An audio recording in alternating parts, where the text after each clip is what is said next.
Hello and welcome to the wonderful world of English language classroom, learners of class 12.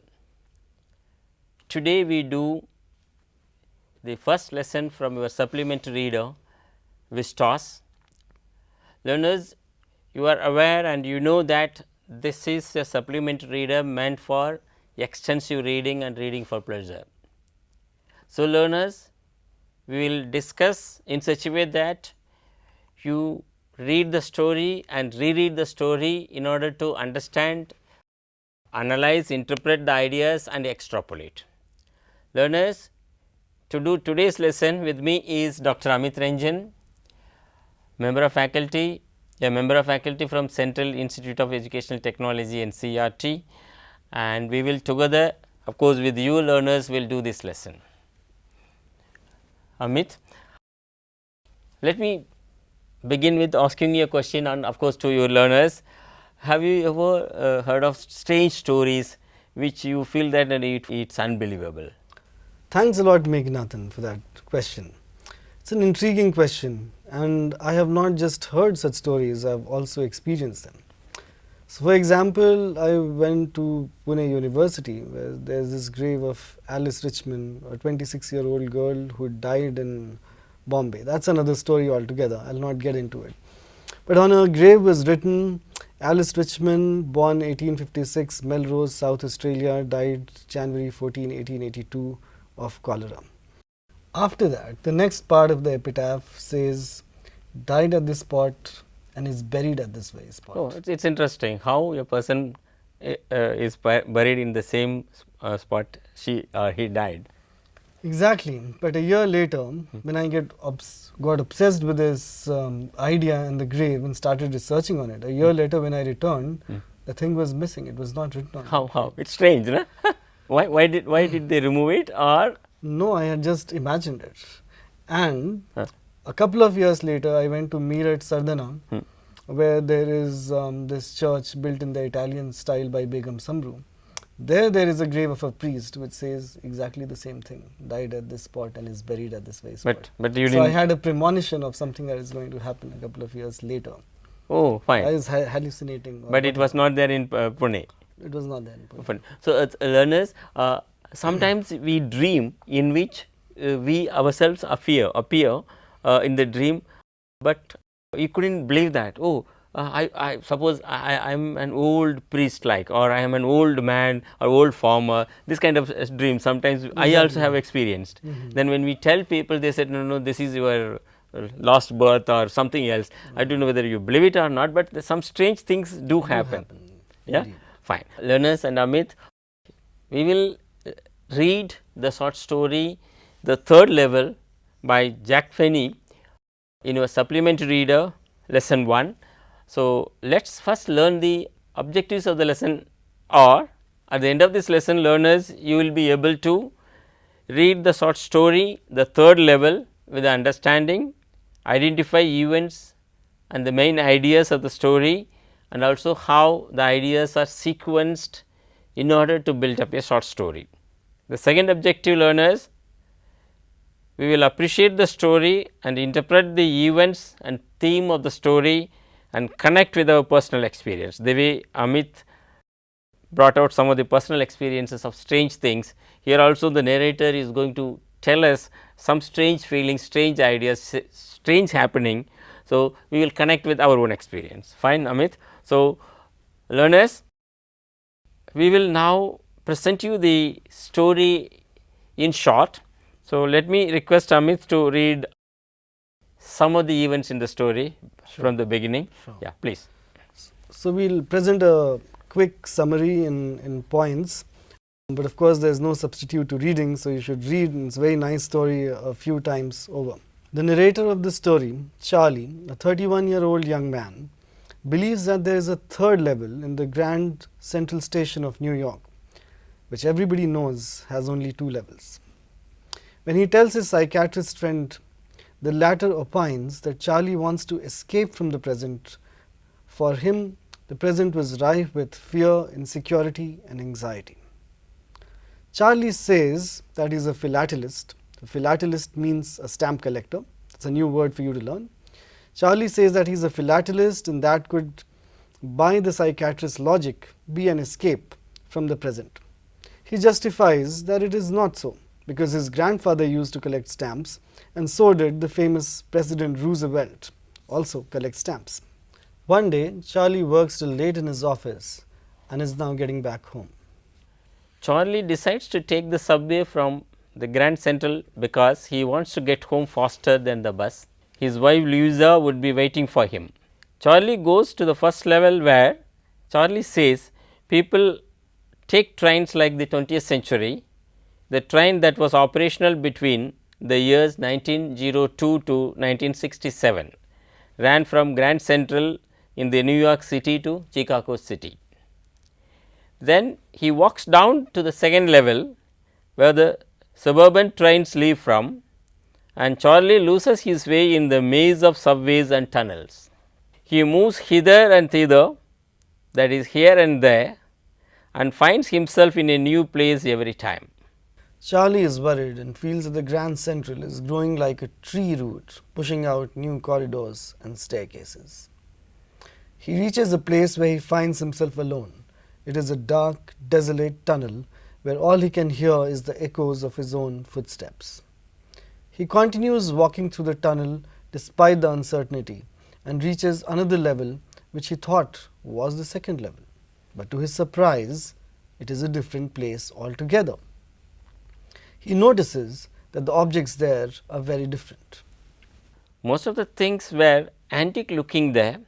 The man in the booth is wearing a green eye shade and long black sleeve protectors. The lights are dim and a sort of flickering. They have open flame gas lights and therefore the flicker. Everyone there looks and is dressed like 1819 something, that is 19th century people. The train, the locomotive engine is like a funnel shaped stack, the old engines. Amit. He finds in a stack of newspapers the world and the headline story about the then President Cleveland. The date on the newspaper is June 11, 1894. Charlie goes to buy tickets for Galesburg, Illinois, and gives the money. Meanwhile, the narrator tells us that it was 1894 and the two world wars had not happened, and people could not even think of having such wars. He gives the money to the man at the counter, and the seller retorts, "This is not money, mister, and if you are trying to skin me, you won't get very far." Charlie thinks, "Oh, there is nothing nice about jail, even in 1894. The next day, Charlie goes to the place where he can buy old coins and currency and get some currency of 1894. However, he cannot find the Grand Central Station again anymore, though he tries multiple times. The psychiatrist feels that this was a fantasy Charlie has been living in as a form of escape and a wish fulfillment. The psychiatrist feels that it is as a result of Charlie's insecurity, fear, war, worry and all the rest of it that Charlie wanted to escape. Amit. His wife Louisa is worried and wants him never to look for the third level. Charlie, on the other hand, keeps trying. He is obsessed, but is never able to find the third level at the Grand Central Station. In the meanwhile, his friend Sam disappears. Charlie now goes to his old stamps and finds a first day envelope. First day envelope is when people used to post newly minted stamps to themselves, envelopes that had blank paper inside them. Charlie finds a letter in the first day envelope of his grandfather's collection, and it reads. So before I read the letter, let's recapitulate that this is the present day. So the story is from 1950, and Charlie is going through the stamp collection of his grandfather. Yes. And there's a first day envelope. So a first day envelope is that there are new commemorative stamps that are printed, say President Roosevelt, President Washington, and then people buy it the first day it's available in the market. They put it on an envelope, post it to themselves. So that they can keep it. They can keep it and with the stamp, so that the date is also there. And so in his grandfather's collection, he finds a stamp from 1894 Oh, with an envelope. But because people used to write letters to themselves, they didn't write anything inside it. But here, the letter does have something written inside it. let's find what is that. Yeah. So there's an address written on it, 941 Willard Street, Galesburg, Illinois, July 18, 1894. Charlie, I got to wishing that you were right. Now, I got to believing that you are right. Oh, And Charlie, it's true, I found the third level. I've been here 2 weeks, and right now, down the street at the Dallies, someone is playing a piano, and they're all out on the front porch singing, Seeing Nellie Home. mm-hmm. And I'm invited over for lemonade. Come on back, Charlie and Louisa. Keep looking till you find the third level. It's worth it, believe me. This is the letter, and then the story says the note is signed Sam. Sam. Who is this Sam? His grandfather or his psychiatric friends? It's very interesting. The story keeps mentioning a psychiatrist throughout to who Charlie goes for consultation because he's hallucinating about the third level. At the same time, he also mentions a friend who he keeps going to, Sam, his closest friend, Sam Wiener. And one day, Sam Wiener vanishes.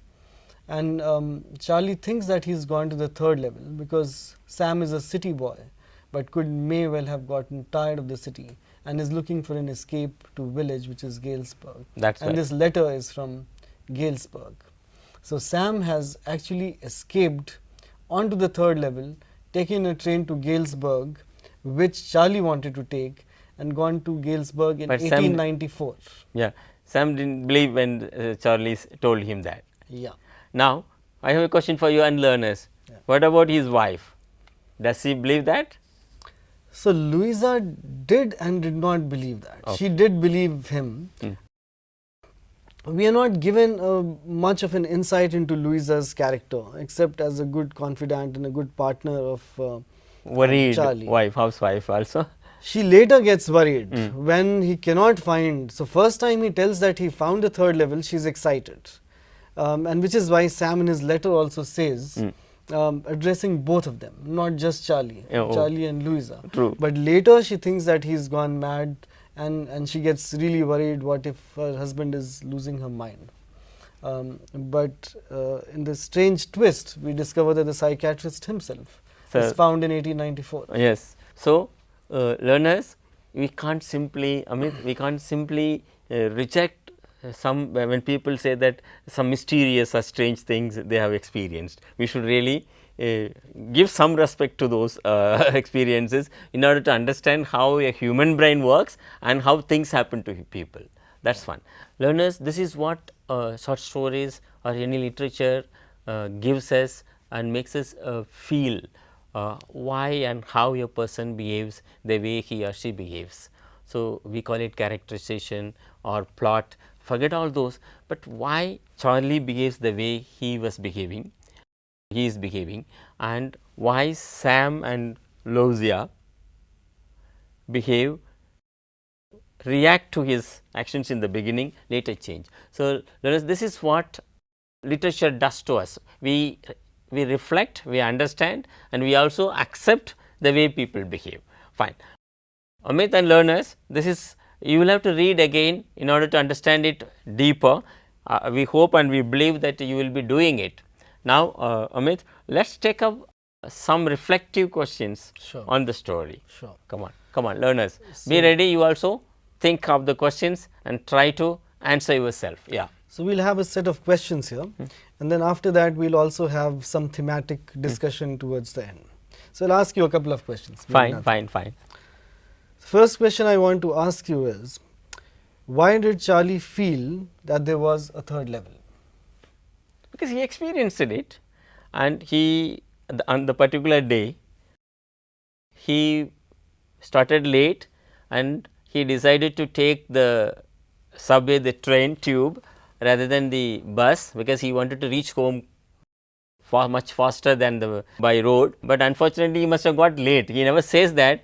He went to the first level, second level, then something takes him. He himself could not realize that he was being taken to The dark tunnel which a dark tunnel and walks, and then when he hears only his footsteps, then he realizes he was somewhere else. Then he finds people of 19th century, he said 18 something people. So, we do not know what took him. That is what learners, how the writer weaves the story without making the character realize. That is the merit. Later we will read out some of those usages, the sentences, expressions the writer uses. This is what I believe. I think you are convinced. Yeah, he feels he was at the third level because that's what he tells us. It is experiential. He experienced it, and that's why. But the later the psychiatrist feels that he was hallucinating. Yeah. So that's a kind of what's it schizophrenia. I don't know. Yeah. I am not saying that. Yeah. So it may happen to us sometimes. Yeah. Yeah. No, we can discuss those issues also towards the end. How did Charlie find the third level in the Grand Central Station? Charlie goes to the first level, then goes to the second level. Then all of a sudden he loses his way, and he says, I went to this place, that place. He says almost 100 times I made it, and every time he was reaching the wrong place. Then he hit a tunnel like place and he walks through. Then after some time he realizes some strange noise, then only the noise of his footsteps. Then he comes out to see something. That was the third level. Then people dressed up differently, then gas lights were flickering. You children may not have seen such lights in those days. It was early 20th century phenomena in India. In some villages it may have been there. I think India is completely electrified now, but there are places sure, still are some places like that. Yeah, some places, and when electricity goes off. This is also something like Harry Potter, the platform 9 and 3/4. Yes, and there is a non-existent place where you reach suddenly, and that's how. That's what he reached. This is what I believe, based on my reading of the story. Sure. Learners, you may say it better. Yeah, sure. Come on. Yeah. Okay. Now let me ask you, Amit, some of the questions. Sure. Learners, ready? What did Charlie compare the Grand Central Station and why? So, Charlie compares the Grand Central Station with the roots of a tree, of a huge tree, because he thinks that the Grand Central Station keeps growing underneath the ground like the root of a tree, that new tunnels and new subways keep growing, and which is actually quite true. I have been to the New York Grand Central Station, and you can very easily lose your way. They keep constructing new platforms, and the trains going in opposite directions of the same route may be on two very different platforms, and you may need to walk half a kilometer for it. So and underground. Underground, all of it. Yeah. And so I have spent a whole hour getting from one train to another. It oh, great. And of course, and so it is like a rhizomatic root which is growing symbolic. Inside. It's like a whole city underneath. Fine. The station. So it's a metaphor for an organic growth of a city as well. So this is also true of Delhi Metro, and recently this city of Chennai. So Delhi Metro is, some of the metros are the deepest in the world, they are saying, in Delhi. So that's what you said, that metaphorically how organically the city is growing underneath. Fine. The next question, Amit and the learners, what did the psychiatrist diagnose of Charlie? So the psychiatrist thinks that Charlie is daydreaming, that because of the war, the Second World War has just concluded, 1939 to 1945. The story is from 1950. Yes. So lots of people had deep trauma, so post what we call PTSD now, post-traumatic stress disorder. So you'll also find this in a lot of partition stories from India, in Manto's stories, or Joginder Pal's story, The Sleepwalkers, which is very similar. That there is a whole city inhabited by people who are actually asleep. They're ghosts who are walking in this new city. And so this post-trauma condition leads to hallucinations or schizophrenia, or longing for the past, or being stuck in a moment of the past. And so this is what the psychiatrist thinks, that Charlie is deeply anxious after the war, and because of the condition of modernity, the fast life of New York, where you have to go to a 9 to 5 job, return home, run errands, perform in every sphere of life, and eventually you want an escape. And even we feel that sometimes in living in cities, Definitely, yeah. living in a big city. Also, I'd like to point out this very brilliant play of Tennessee Williams called The Glass Menagerie. This is also a film which learners you must watch. It is about America in the 1950s.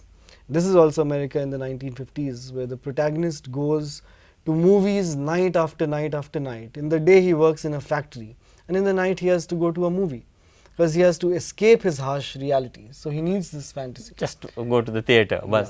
And so the psychiatrist thinks that the same thing is happening to Charlie, that there's some sort of wish fulfillment, some kind of fantastic wish fulfillment he wants, and he cannot deal with his anxiety and fear and insecurity. So he thinks he's going through this trouble. Okay, that was the diagnosis. Learners, we also want to escape sometimes some overburden, some work, some hardships. So we are not saying that that's right or wrong. There is something also called psychologists say that defense mechanism. Yeah. So in order to overcome our difficulties, our wrongs, we defend ourselves. We blame others one other or escape. That's what. Let me also ask you another question. Why did the psychiatrist feel that Charlie was hallucinating and unhappy? It's related to the previous question. Yeah. So he also says you are unhappy. Yeah. That's what you also said, that how 1950s America, in a way the world. I wanted to tell, let me say it, in Second World War they say that entire Europe and Eastern Europe, of course Europe, then Soviet Union, almost every family lost at least more than one person, means that was, and most of them were males. That means in those days women were not involved in fighting or army. So imagine the prominent person in the family, the breadwinner, the person who makes money is lost. So that made the entire Europe and Soviet Union insecure. That's what. So let me come to the question. Why did the psychiatrist tell Charlie he was hallucinating one that you pointed out, and then why he was unhappy? Yeah, so we'll have to go back to the writers of that time in America, which is Tennessee Williams again, The Glass Menagerie. Like I mentioned, the protagonist wants to be a poet, and in his factory job at lunchtime he writes poetry, but of course there are no takers for him, which is why he escapes to the movies. So there was nothing in these assembly line jobs that could give anyone any creative satisfaction at this point of time, and which is the burden of the world right now as well. There's so much rampant consumerism that people are looking at various other avenues. So for example, there's so much consumerism that self-help books have become in vogue right now. Yeah, true. And so you can see that also in Arthur Miller's Death of a Salesman, where the great American dream is derailed. So the self-help book industry actually starts in the 1950s, which you can see that is very popular here today. It is a sign of unhappiness and inability to achieve great so-called greatness or great things in life. The paradox is that if you are motivated enough to pick up a self-motivation book, you should be motivated enough to motivate yourself for other things as well. That Dale Carnegie's how to win friends and influence them. People and leadership the things. various avatars of that book have come. And so in my belief, the learners and readers can believe differently, is that reading good literature and reading history nourishes us much more than the self-help books, which are basically a rehash. Yeah, rightly said. Rightly said. I agree with you. Learners, that's why we have a lot of creative writing, short stories in this book, and this book is, as Amit has rightly pointed out, we have aimed at nurturing your emotions, feelings in the right way, and through promoting reading, extensive reading for pleasure. Fine. Okay. The next question probably you must be asking me. Come on. So now I want to ask you a question, Meghnadhan. Why did Charlie feel that stamp collection is not an escape from present and the reality? Okay. First of all, let me tell you what he feels in the story. He says that stamp collection it's not, because he says that even American president does it. That is one. Another is how, according to him, Charlie, how stamp collection is an escape. It is actually not an escape, it is actually a recollection of the past and living in the present. I am not going back to the past altogether, forgetting the way he goes to the third level.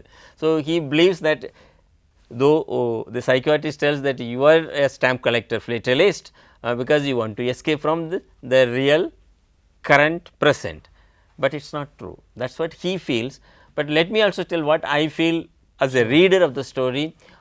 Stamp collection can be an escape. There are some of my students as well as some of my colleagues as teachers, we are obsessed with history. Some are obsessed with the ancient past, some of them are obsessed with the recent past, some left leaned persons, they believe that this Russian revolution or French revolution are glorious things. Of course, they were glorious things, but times have moved. Some of us or many of us fail to recognize, accept, oh, that though revolutionary times were required probably, now the world is much more informed and much more transformed. So, we may not need those kind of bloodshed, but some of us feel this one, and another group might feel that our ancient past was glorious. So, how will you take it up? So, it is a kind of, to me, an escape. I do not know what the learners will feel, but one thing is sure, human mind, though we live in 2020, we do not actually live in the current present, we live in the past, because we have been carrying the past on our shoulders and in mind, and we also keep our future in mind. So, the time past, time present and time future, I think T. S. Eliot's poem, no? T. S. Eliot's poem where he says that time future and time present are contained in the time past. So, he puts the onus on history for everything, that we are what we are because of what we have been, because of our context. It is a complicated idea. Yeah, but the past has definitely got a lot of bearing on our present, and which is why we are so obsessed with historical debates. If it were merely fact, it would not matter, but it's a matter of opinion and interpretation always, which is why history matters. Fine. So, learners, Amit pointed out the poem T. S. Eliot's 4 quartets, 4 quartets. It talks about past, present. You may not understand deep, but take a look at it. Come on. Then the next question. Next question is, what do people do with the first day envelope? Well, it is very informative question. You said it very well. When a new stamp or an envelope is released in memory of something or an occasion, people buy the envelope, but they do not want to send to others, because they want to keep it. It is a treasure for a philatelist or stamp collector. So, they put a blank paper into it and paste it, seal it, then address to themselves, so that they can keep it themselves. That is what. And even today I have done it for myself. And I remember in 10 years ago some important occasion, it is relating to my place, that then I posted to myself. So, it is a treasure, I do not want somebody to take, because generally it is sold at higher price, no? Right. That is also there. Amit, I am going to ask you a very probably intriguing question to you learners. Who wrote the first day cover, the letter to Charlie, which you read out to the learners now? So, the letter, as the book says, the note is signed Sam. Sam. At the same time, the story ends with a very curious statement. Sam was my psychiatrist. So, the same psychiatrist who had been saying that Charlie is hallucinating is Sam is the best friend, and has gone back to 1894 and has posted the first day cover to himself. Fine. Which means that he could be the grandfather of Charlie as well. Yes. The best friend is the grandfather, is the psychiatrist. He is all in one. Convince me as a reader. Now I am saying that his grandfather, this letter is again Charlie is hallucinating. This letter was one of those letters his grandfather received. I am asking you. So this is open ended. It is how you would like to believe it. He could be hallucinating, he could have written the letter to himself, for all you know, but it being a science fiction story. Yes. And while reading a text, if you study literature also at the university level, learners, you will see that you have to take the text at its value and read from within it. That is the best way to read a text, do a close reading.